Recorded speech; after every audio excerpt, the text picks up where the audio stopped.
మైలవరంలో చాలా దారుణమైన ఘటన చోటు చేసుకుంది.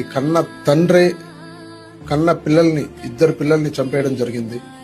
అతను ఎక్కడికి వెళ్ళిపోయాడో, బతుకున్నాడో లేదో మిస్టరీగా మారింది. ఇప్పుడు వాళ్ళ పిన్ని, వాళ్ళ బాబాయ్ వాళ్ళు వచ్చి ఇంటి దగ్గరకు చూస్తే బ్యాడ్ స్మెల్ రావడం జరిగింది. ఆ బ్యాడ్ స్మెల్ వచ్చి చూస్తే పిల్లలు చనిపోయినారు.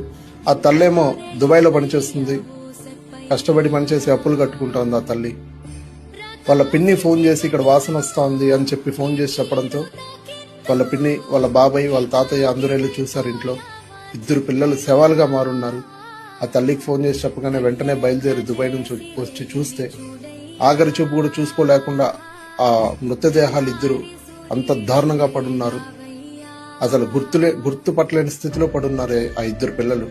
ముఖమంతా కుళ్ళిపోయి ఈ ఇష్యూ వాసన వస్తూ ఉంది ఇక్కడ అని గుర్తుపెట్టి అక్కడికి వెళ్ళి చూస్తే 2 పిల్లలు చనిపోయి ఉన్నారు. అదే చూడకుండా ఉంటే ఇంకా ఎన్ని రోజులు అయిండేదో పిల్లల్ని గుర్తుపట్టేకి. ఆ తల్లి ఆవేదన, కడుపు కోత అంతా ఇంత కాదు.